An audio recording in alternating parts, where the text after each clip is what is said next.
Boruto Naruto Next Generation. Donc avant de commencer cette petite vidéo, je veux tout d'abord m'excuser de l'heure à laquelle cette vidéo va être publiée. Tout simplement parce que je fais au mieux pour à chaque fois partager mes vidéos en temps et en heure. Mais personnellement, quand je suis en week-end, je n'ai pas forcément le temps de tourner et de publier et de faire le montage, etc. etc. Du coup, cette vidéo sortira vraiment très tard dans la soirée. Mais en tout cas, j'ai voulu vous la faire avant demain, parce que sinon vous aurez eu 2 vidéos demain. Et je sais que bon, faut quand même espacer les vidéos, sinon vous finirez par vous enlacer, chose que je comprends très bien. Du coup, voilà, je m'excuse énormément pour ce petit retard de ma part. Ça ne se passera pas tout le temps comme ça, mais là je n'ai pas pu faire autrement. Et en tout cas, vous aurez quand même donc cette vidéo aujourd'hui malgré l'heure tardive. Donc aujourd'hui on se retrouve pour l'épisode 124 qui s'intitule De la décision. Et donc on retrouve Boruto et Shinki là où on les avait laissés, c'est-à-dire en train de fuir Urashiki. Et Boruto venait de quitter donc Temari et Shikadei qui il les avait aidés à se débarrasser des marionnettes. Et il les avait laissés ensuite pour pouvoir rejoindre Shinki, pour pas laisser Shinki tout seul qui lui était parti de son côté donc avec Shukaku pour l'emmener à Konoha. Et à la fin de l'épisode dernier également, il s'était passé que Urashiki s'était retrouvé donc face à Temari et à Shikadei et qui leur avait piqué donc leur chakra, donc ils se sont effondrés sur le sable. Et Urashiki lui a poursuivi son chemin et s'était retrouvé donc proche de Shinki et Boruto.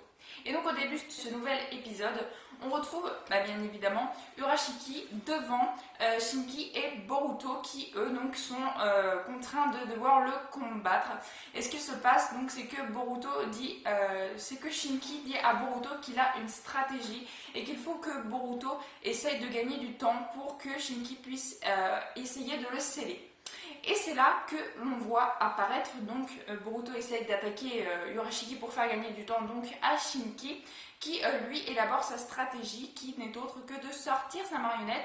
Alors chose d'ailleurs que j'avais fait comme petit reproche au moment du film, quand les épisodes étaient sortis, les épisodes qui retraçaient le film, c'est que justement on n'avait pas vu du tout pendant l'examen Shinki utiliser sa marionnette, or que dans le film on le voyait clairement qu'il avait une marionnette.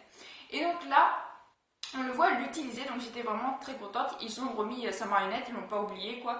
Et on a appris d'ailleurs que c'était Kankuro qui lui a appris l'art des marionnettistes. Donc ça vraiment très clash. J'aurais bien aimé un flashback pour savoir un peu comment s'était passé l'entraînement, si c'est Shinki par exemple qui avait demandé à Kankuro de l'entraîner à l'art des marionnettes, ça on n'a pas eu, c'est un petit peu le regret en fait, mais quand même donc on a appris que Kankuro c'était lui qui lui avait enseigné l'art des marionnettes.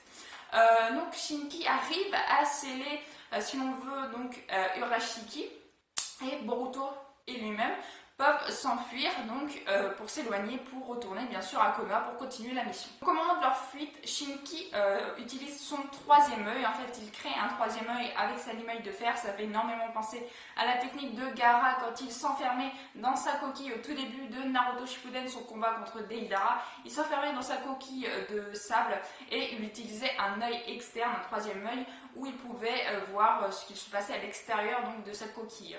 Et donc là en gros Shinki c'est exactement la même chose, donc il a mis un œil pour pouvoir savoir quand est-ce que Urashiki reprendrait sa route, et vu que bien sûr il l'a scellé mais que sa technique est beaucoup moins puissante que celle de Gaara son père, bien sûr il va se libérer très facilement et très vite de ses entrailles, donc il fallait vraiment qu'il trouve un moyen de pouvoir le tracer pour savoir quand est-ce qu'il reprendrait force, quand est-ce qu'il reprendrait sa route. Suite à ça, Shinki décide de changer de route, donc Boruto ne comprend pas trop parce que le chemin le plus court pour aller à Konoha, ils l'ont dévié en fait.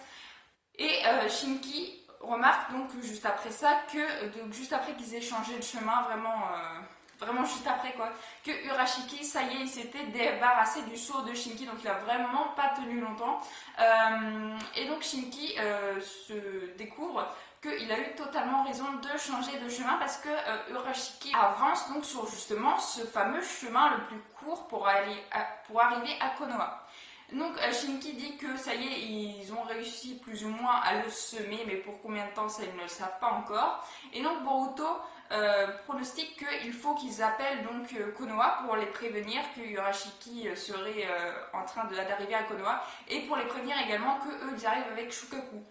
Et donc, ce qu'ils font, c'est que Boruto dit à Shinki qu'il faut qu'ils aillent voir Gojo. Donc, c'était bien sûr le père de la petite fille de Hisago qu'ils avaient vu justement en arrivant, qui avait hébergé un petit peu Boruto, le temps d'arriver à Suna.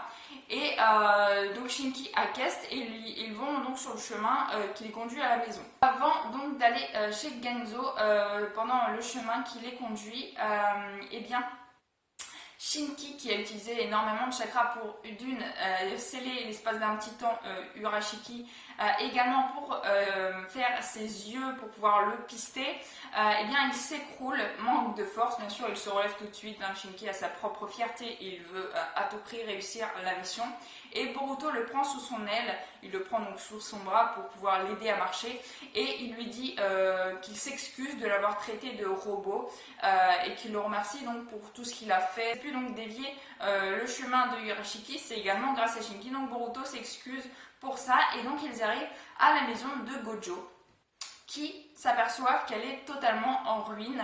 Et donc là, Boruto accourt vers la maison pour savoir qu'est-ce qui s'est passé, et il découvre que Hisago est en train de pleurer, essaye de soulever un espèce de pan de mur, et on voit la main donc de Gojo qui est juste en dessous cette espèce de pan de mur totalement effondré sur lui.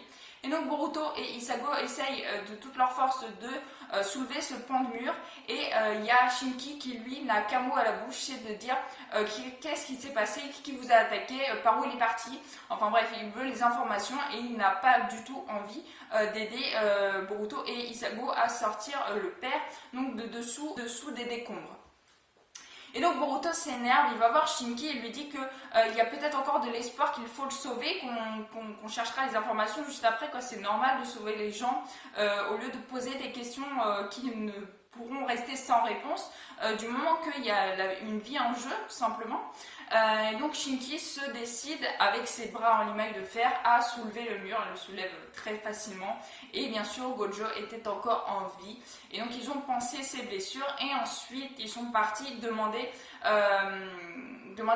qui est-ce qui les avait attaqués. Donc là ils apprennent bien sûr que c'est Urashiki qui les a attaqués, et qu'il est parti donc bien sûr en direction de Konoha. Suite à ça, Boruto et Shinki se posent un peu pour pouvoir élaborer un plan, pour pouvoir savoir comment ils vont faire pour rejoindre Konoha, sachant que Urashiki est à leur trousse. Bien sûr, vu que la maison s'est fait attaquer, l'appareil de transmission pour pouvoir contacter Konoha est totalement inutilisable. Mais par contre, ils vont apprendre donc qu'il n'y a qu'un seul pont qui puisse mener à Konoha, et donc Urashiki va forcément les attendre au tournant, donc à ce fameux pont qui est la seule issue pour pouvoir rentrer à Konoha.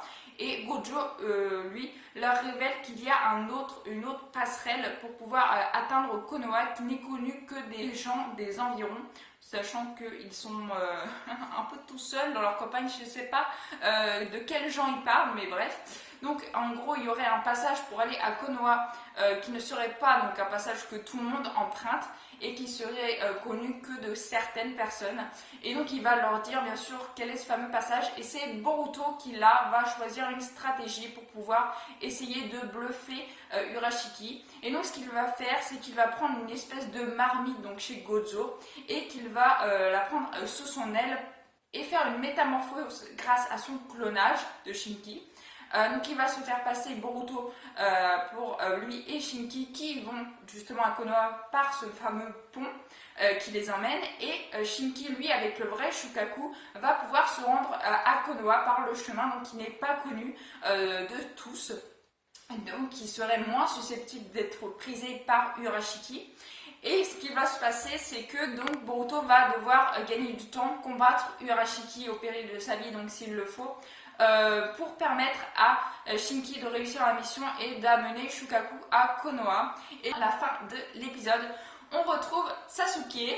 Alors je m'étais dit dans l'épisode, on va peut-être le voir un petit peu plus. Et finalement, on l'a vu pratiquement le même temps qu'il nous avait parlé à l'épisode précédent, dans les quelques petits trucs qui disaient que l'épisode précédent, quoi, l'épisode suivant.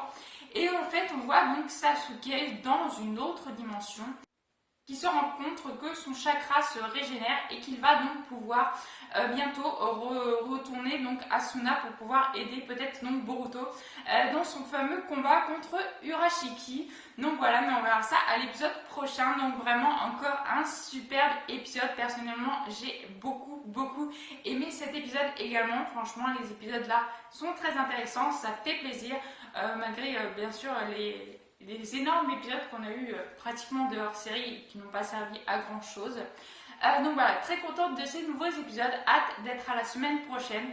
En tout cas, j'espère que vous aurez aimé cette vidéo. Si vous avez aimé, n'hésitez pas à liker, à commenter, à partager et à vous abonner, ça fera vraiment très plaisir.